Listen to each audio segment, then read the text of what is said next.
Alimpungatan pa yata ako mga bab. Yan, what is up, what is up? Dito na naman tayo. Ayan ang ating oras mga bab, 9:52. Dahil si manager closing na naman mga babs. Kaya ako pasok ko mamaya 12 o'clock, midnight. First na tulog. Dahil sa umaga sira naman yung tulog natin dahil gahatid sundo tayo. Gabi parang talaga ako bumabawi. Kaso itong si manager ano man, night shift na naman siya. Closing naman siya ngayon. Walang kung makakabalik pa ako ng tulog. Kay 30 minutes or 45 minutes lang na power nap mga bab. Palakas na yon. Ginto na yon babs. Para mag-survive ng overnight. Si manager. Ayan, basta sila. Ayan, just making sure na lahat ng ano ng toys na ilak niya ng maigi. Yan, talagang si manager talagang double check pati sa likod tini-check niyo. Ayan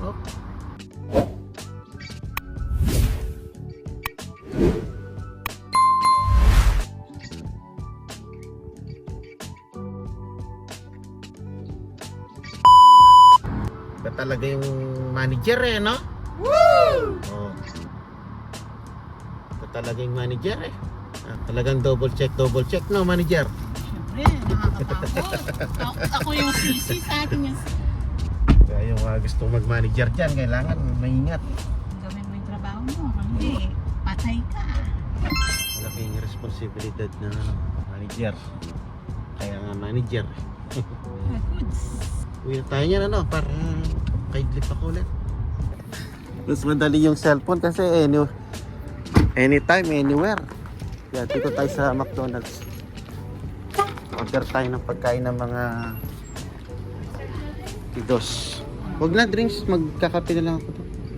Mamaya pa ako kakain, mga alas 2 AM, mga madaling araw. Trabaho kaya ako dito, mga babs. McDonald's. Nalagos mo sa pasuka. $20 per hour. Trabaho tayo 4 hours dito. $80 na. 5 hours, sandaan na, no? Kung $20 per hour. May experience naman tayo sa fast food.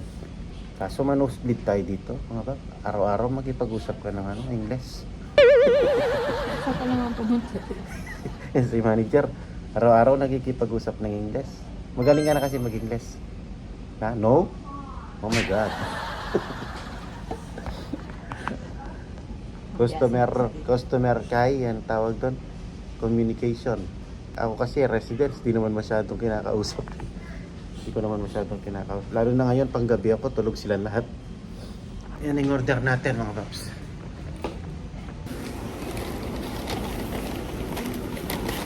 Alright. Let's go. Pwede pang matulog ulit. 30 minutes. Power nap yun. 11:30, 12 o'clock ka, di ba? 12 ako ngayon. Oo, pwede ka pa pala eh.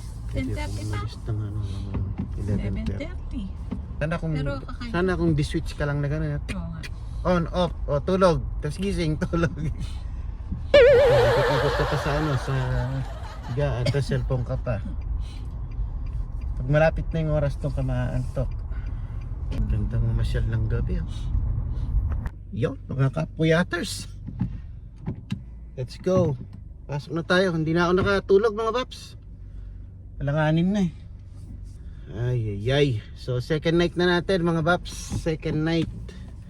4 more nights. 4 more nights. Baby, 4 more nights. 4 more nights. And I see. Naalis ko lang yung antok ko mga paps. Bagay kapag nag-shower ka ng madilim. Pag nag-shower ka ng hot water, maalis yung antok mo mga paps.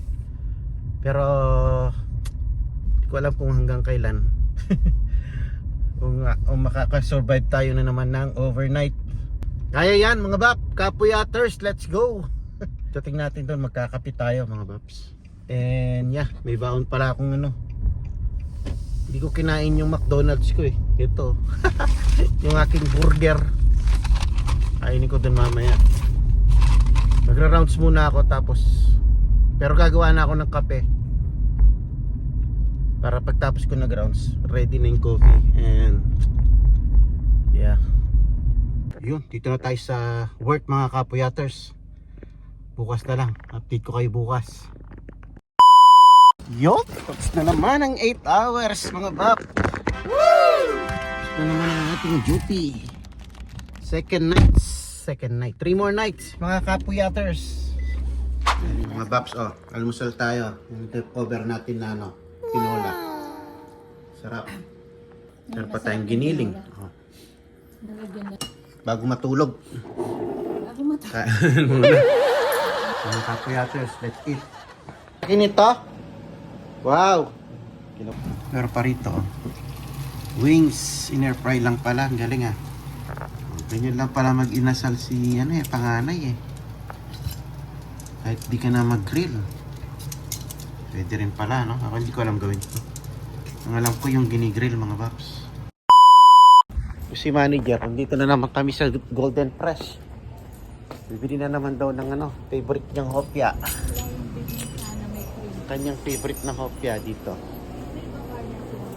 Marami silang Bavarian man. Spanish Spanish roll. Ayan mga babso. Gusto nyo ng Spanish roll, meron dito pineapple ring. May mga tinapay nila rin. Hopya. Uy, ensaymada. Meron na sila marami na. Meron naman dati hindi mo lang pinapansin. Because may Bavarian sila oh.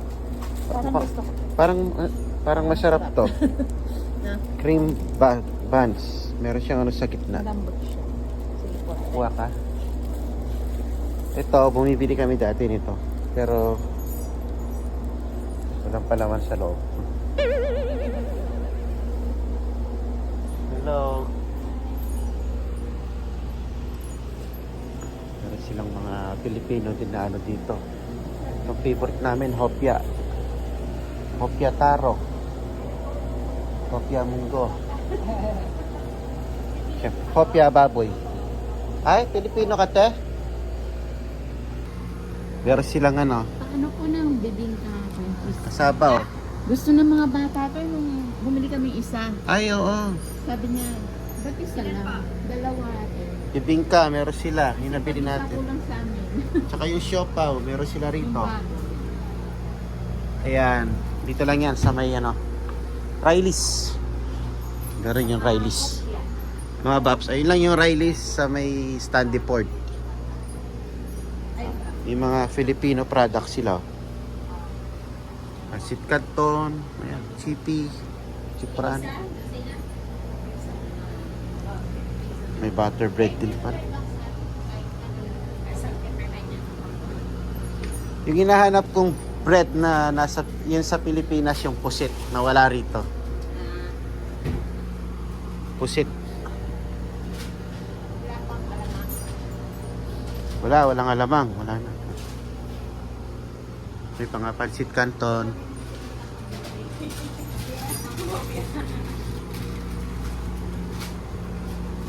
Golden Fresh. Sino yung nakikita nyo sa mga grocery? Ito, te. Oo. Sabi kasi, Pilipino may ari.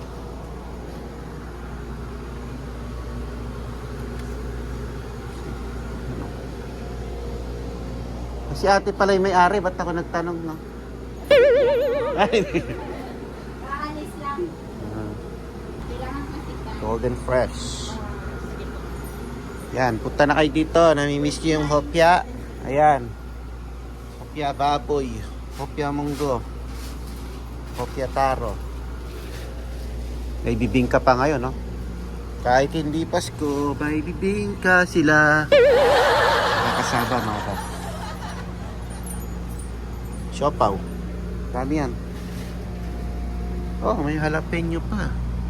Cheese loaf. Jalapeno. Salamat.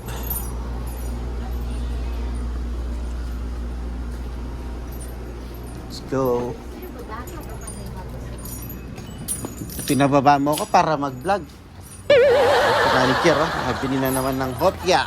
Napapasok na siya sa work. Katid naman natin. Dating gawi. ito dalawang hopya. Dalawang tig dosena o tig 6 to. Tig dosena ang binili namin kasi matakaw kami dito. Nabibitin kami. Ayan o. Ayaw ko kung ano to. Yung flavor to. Pagkaiba ba? Meron munggo at saka Gabi. Ano yun? Ube? ube. Ay, Ube ito. yata yan. Bumili daw ng dalawang flavor si manager. Dosena na tig. Ube to. Sabi mo mag-haul ka. Oo. Ito. Wow! Masarap talaga yung hopya dito. Hindi to sponsored pero I recommend. And trinay namin, tatry pala namin ito kasi mukhang masarap siya eh. Babae ang cream bun. Meron ano sa gitna. Hindi ko lang kung cheese yan o ano. Butter. Kasi ito yung bibingka, tatandaan nyo yung last time bumili kami sa ano, Asian. Ito yung pinaka store nila. Nag-ano lang siguro sila ron nag-display. Akala ko dinagdagan mo kasi Dalawa nga. dalawa. Dami na naman tinapay. Ayan, let's go. Hatid natin Paggabi si manager. kasi. Paggabi pag uwi. Ganun. Panggabi kasi siya ngayon. Ayoko kumakain ng kanin. Nag-iba na naman schedule niya panggabi. Pero last night ka na ngayon. No? And let's go mga bab. Yun, 125 mga bab. I-drop na natin si manager. Closing manager na naman siya ngayon. So, pinag-aaralan niya na lahat ng shit. May ang konti, sunduin naman natin si manager. Tapos yun, pwede na tayong matulog. Ay, si manager. Sa school, si Bonsoy. Afternoon, pwede nang matulog. Mamaya ulit. Mamaya na naman ulit tayo magsusundo. Gabi, pag lumabas na si manager, mga 10. Tapos ako naman 11 ay 12 yata ako ngayon or 11:30. I-check ko. Kalimutan ko. Kalimutan ko schedule ko ngayon kung 11:30 at 12. Medyo madilim ang Kalawakan mga baps. Yun, so mga bap. Di na tayo umuwi. Dumiretso na ako dito sa sa school. So, para makatipid ng gas. Yeah, tsaka pag Wednesday dito mga bap, meron silang tinatawag na shortened period. So maagang lumalabas mga estudyante. So yan, ganyan na setup namin mga baps. Kaya palagi akong night shift. Palaging night shift ang schedule ko sa work. Yeah, kasi ako yung taga-sundo. Atid sundo. Mahal lang dito mga bap. Mahal yung Lyft, Uber, ganon. Kaya nung 4 to 12 ako nun, naihatid ko si manager sa umaga. Pero pag umuwi siya ng 5:30, nasa work na ako. Nag-u-Uber siya mga bap. 2 years yon. So malaki din yung gastos. Kasi 5 days siyang pumapasok. So 5 days din siya nag-u-Uber. Buti na lang pabalik na lang yung papunta na ihatid ko siya. Yung pabalik dahil nga nasa work na ako, so nag-u-Uber siya. Mahal na rin daw, sabi niya $10. Minsan pagka rush hour mataas pa yon mga bap, nagiging 15 ganon. Minsan 17. So kung pagsasama-samahin mo yun sa isang buwan or sa every 2 weeks, malaki din yung nakakat sa sahod niya para lang sa Uber compare sa igagas natin dito. Yung nga lang, syempre magsasacrifice tayo ng tulog. Dahil hindi dire-diretso yung tulog natin sa umaga, no? Dahil nga sa ganon. Kaya advantage talaga pag marunong, both kayong marunong mag-drive or may iba pang marunong mag-drive sa family nyo. Yun ang advantage mga bab. So kung papalis pa lang kayo, nasa Pilipinas pa lang kayo, naghihintay, yun, magano na kayo mga bab. Mag-driving lesson na kayo dyan. Para pagdating dito, at least marunong na kayo mag-drive. Kukuha na lang kayo ng license. Ay pasa nyo yung test, written, computer, tsaka behind the wheel or yung drive test na. Yun. Pero si Anay, ano na yon, last year, marunong na siya mag-drive actually. Kulang na lang ng ng practice pa kasi it takes time para maging comfortable ka sa highway, saka sa mga maraming sasakyan. Dahil never naman siya nag-drive sa Philippines eh. Tinuruan ko siya sa Philippines doon, manual. Yung sasakyan namin doon. Pero hindi ganun katagal. Tapos pagdating dito, yan tinuruan ko rin siya doon sa isa natin na yung una nating sasakyan. Mas malaki pa nga yun kaysa rito, kay Kikay. Marunong na siya, kaya lang yun nga, naikwento ko na yung previous vlog ko. Dinala ko siya dito sa sa downtown. Yung pinupuntahan natin na downtown na sinasabi kong complicated yung daan. Maraming nag-hesitant na mag-drive dito sa downtown dito kahit na matagal na mga bap. Kahit matagal na sila rito kasi nga ang daming one way, ang daming mga sasakyan. Tapos ang daming mga traffic sign. Kaya kung baguhan ka, malilito ka. So ako yung nagkamali doon mga bap. Kasi doon ko siya dinala nung first time niyang mag behind the wheel. Kaya ayun, hindi niya naipasa. I think hindi niya naipasa. Tapos naging busy naman ako noon. Naging busy ako kasi 3 times yun mga baps. 3 times yun ang trials mo. Yung una hindi niya naipasa, tapos yung pangalawa, pangatlo, bali napaso na yung niya, yung hawak niyang learner's permit or tawag doon. Kumbaga sa atin student permit, ganon. Napaso na last year. Kaya ngayon kumuha na naman siya ulit. And yun ang nilalakad natin ngayon mga paps. So yeah, goal natin is this year 2025 maipasa niya na yung license niya. Para may kapalitan na ako maghatid sundo mga paps. Ayun, ganun lang talaga mga paps. Ako kasi hindi ako nami-measure na tao eh. Alam ko may mga iba dyan na dapat ganyan, dapat ganito. Dami ako naririnig na mga ganun. Dapat ganyan, dapat ganito. Ang pagdadrive kasi nasa sayo yan mga bap. Hindi ko naman pwedeng idikta sa'yo na bilang tao ikaw magdi-decide sa sarili mo. Hindi ko pwedeng idikta sa'yo na kailangan next week marunong ka na. Hindi ganun yan. Hindi ganun ang buhay mga paps. Hindi naman tayo ganung klase na kailangan mo idikta sa tao na oy bukas or next month kailangan marunong ka na mag-drive. Kasi iba-ibang tao mga pap. Nung ako share ko lang, nung ako wala pa ako sa edad, marunong na ako mag-drive. Kasi nga iba-ibang tao. Ako naman nun, tinatakas ko yung sasakyan ng tatay ko. May owner jeep kami nun, tinakas ko talaga mga paps. Kasi nga gustong gusto kong mag-drive. Kaya tinatakas ko kahit wala akong kaalam-alam. And actually, walang nagturo sa akin. Yung ginagawa ko nun, high school life, kasi nag-jeep tayo nun, no? Masakay tayo ng passenger, jeepney.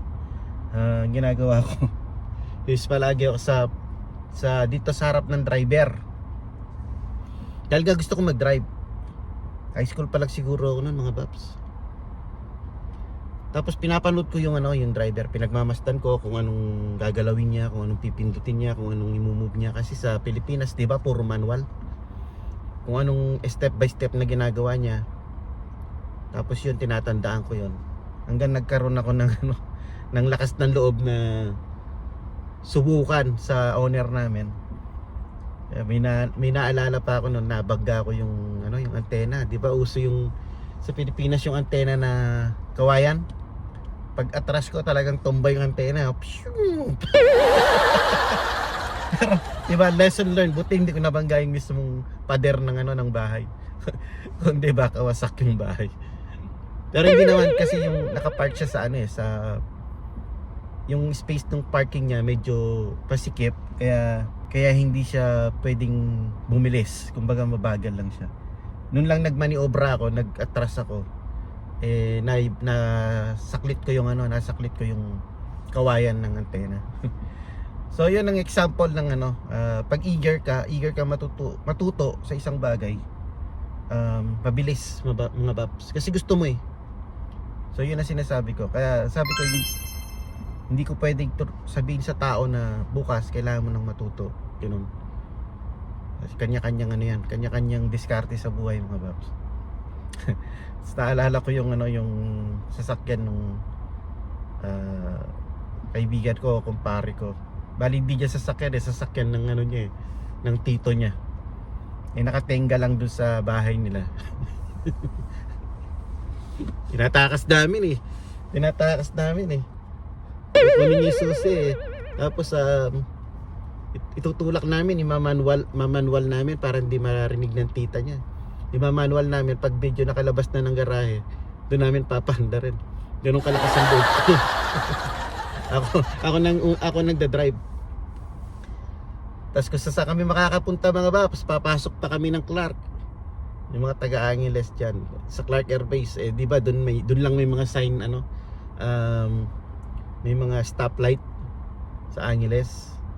Meron mga stoplight pero madalang lang. So, yun, pasyal kami ng Clark. Malakas ang loob ko eh. Tsaka doon sa Pilipinas kasi parang di ganun kagrabe yung ano pag nahuli ka, no? Kahit minor ka, nag-drive ka, parang hindi ganun kagrabe pag nahuli ka mga babs. Ano lang, papakiusapan mo lang. Minsan pagbibigyan ka. Tsaka uso yung ano, yung marami kang kakilala, no? Marami kang connection, mga babs. Ayun. Dito hindi pwede yun mga babs. Pag nahuli ka rito nang wala kang driver's license,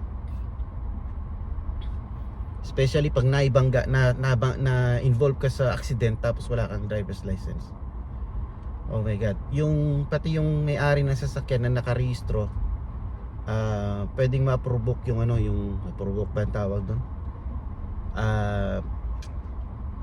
masuspindi yung license mo kahit hindi ka nagda-drive, kasi kung sino yung naka-register sa sasakyan makikita nila mga babs. So yun, na-share ko lang. Lumayo yung ano natin, usapang driver's license. Ayan. Yung siguro topic natin ngayon, no, sa ating vlog. Yung kaya yun, sabi ko advantage yung ano. Yung anak ko naman tinuruan ko, panganay ko tinuruan ko siya Pilipinas. Kaya lang gahol na talaga sa oras mga bab. Kasi wala pa naman siyang 18 nun eh. Nakarating siya rito 17, pero tinuruan ko na siya nun doon sa Pilipinas. Pakonti-konti lang. Kumbaga binigyan ko siyang idea. Tapos pagdating niya dito, ay syempre pagdating mo rito mga babs, nandiyan pa yung adjustment stage of adjustment, nandiyan pa yung mga culture shock, marami pa nangyayari, marami pang mga pangyayari. Tapos kailangan mo mag-priorities ng mga things rather than these things, you know. Yeah, ganon. So, di mo pwedeng laktawan ang process. Sabi nga, trust the process, enjoy the process. So, yun. Usapang driving, number 1, importante. Kaya kung kayo naghihintay kayo ng PD nyo, tapos hindi pa kayo marunong mag-drive, habang naghihintay kayo, practice din yan sa Pinas mga babs. Para pagdating dito, marunong na kayo. Ang poproblemahin nyo na lang is kung paano nyo maipapasa, tsaka yung familiarity sa ano pala babs, sa kalsada, sa street, sa freeway, yan, sa mga main road. Kasi ako tagal ko na nag-drive. Sabi ko nga sa inyo, minor pa ako, nagda-drive na ako sa Pinas. So, makukonsider ko yung sarili ko na professional driver na talaga. Pero pagdating ko dito mga babs, nanibago ako sa mga ano, signage, stoplight, sa mga signs sa ano, sa kalsada, napakarami. Kasi sa atin, di ba, lalo na sa place namin, Angeles, hindi naman kagaya sa Manila na maraming stoplight. Pumunta ka na Manila, daan ka ng ano, expressway. Hindi naman ako malimit na dumadaan doon dahil hindi naman kami pupunta ng Manila malimit. Kung pupunta lang kami ng Manila pag naghahatid ng airport, hindi naman ako nagda-drive. Ang ginadrive ko lang talaga is yung area namin sa Angeles, Clark, Tarlac. Papuntang north nakakapag-drive ako kasi walang mga stoplight doon.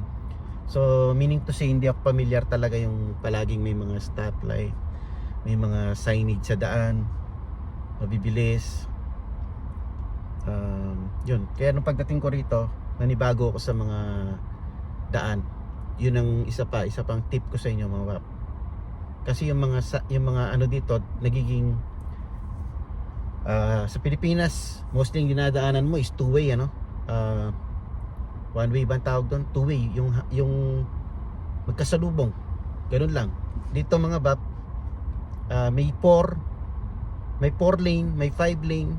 Parang may nakikita pa yata ang 6 lane sa mga freeway, parang ganon, 6 lane mga bab. So yung mga bagay na ganon, nakakapanibago. Yeah, yun lang naman mga babs. Other than that, pag nagamat mo na, magiging okay ka na rin. Ako nga dati, tagal ko nang gustong gawin yung pag-Uber Eats, tsaka yung Lyft. Pero nagkaroon ako ng lakas ng loob, siguro mga after 2 years ako nagde-drive. Kaya may nakapagsabi pa sa akin nun, parang naalala ko, mag-Lyft daw ako, kakarating ko pa lang dito. Kakarating ko pa lang mag-Uber Eats daw ako. Eh sabi ko sa isip ko, hindi pa nga ako marunong, hindi ko pa nga familiar yung daan. Tapos sabi meron naman kasing GPS. Eh ito yon, sa Pilipinas noon hindi naman usong GPS mga bab. Kailan lang ba nauso yung GPS, di ba, sa Pinas? And kahit nauso na noon, sa mga driver lang unang gumamit noon, yung mga driver, yung mga naghahati ng airport, sila yung mga gumamit nun. Pero kung regular driver ka lang na family driver, I think hindi ka gumamit nun. Promise, hindi ako gumamit nun eh. Tsaka lalo na yung biyahe ko, hindi naman ako pupunta ng Manila. Halos north lang ang aking pinupuntahan. Pangasinan, Tarlac, yun, Baguio, ganun. Eh dire-diretso lang naman ang daan doon. So hindi ako talaga gumamit ng GPS that time. So pagdating ko dito, nung gumagamit ako ng GPS, palagi ako naliligaw mga naka GPS na ako, naliligaw pa ako kasi hindi ko siya alam sundan kung nasaan na yung sasakyan ko, kasi makikita mo yung sasakyan mo doon, di ba? Dati sinisisi ko pa yung GPS na late siya mag-command, na although may mga instance na nangyayaring ganon, nadidelay kung minsan andyan na yung kanto, malapit ka na doon niya sasabihin na turn right. Syempre hindi ka na pwedeng kakabigin mo ng mabilisan, hindi pwede yun. So ang ginagawa ko, doon may diretso na lang ako, tapos i-reroute na lang niya. So yeah, ganon. Be familiar sa GPS. Kung papunta na kayo dito, kailangan maging familiar kayo sa paggamit ng GPS. Iba man siguro yung apps dyan, iba yung apps ng GPS dyan, pero at least may idea kayo kung paano gamitin yung GPS. Kasi alam ko, meron mga, kahit na matatagal na rito, hindi pa rin sanay gumamit ng GPS mga bab. Pero ako medyo nasasanay na ako. And number 1, nakatulong pala sa akin mga bab, nasanay ako sa pagdadrive. Lumakas yung loob ko rito na mamanyulod, yung pumasok kahit saan. Nung nag-umpisa ako nag-Uber Eats mga bab, doon ako nasanay. Yung mga makikipot na daan, may bigla kasi mga biglang liko, may mga ganyan dito eh, may mga daan na ganyan dito. Dati hindi ako sanay sa mga ganon. Ngayon medyo yun, nasanay ako. Kasi ilang years din ako nag-Uber Eats. Tapos nag-Lyft, yan. Almost 2 years na siguro ngayon na nag-Uber Eats ako. Although hindi naman ako full time doon sa trabaho na yun, pero nakatulong din siya sa akin. Napamilyar ako sa lugar tsaka sa paggamit ng GPS mga babs. So yun, isang tip.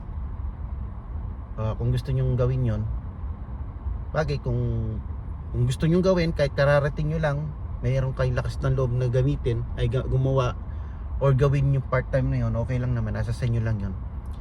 Pero ako kasi gusto ko kasi hindi naman ako perfectionist, pero palagi kong iniisip yung magiging bad effects.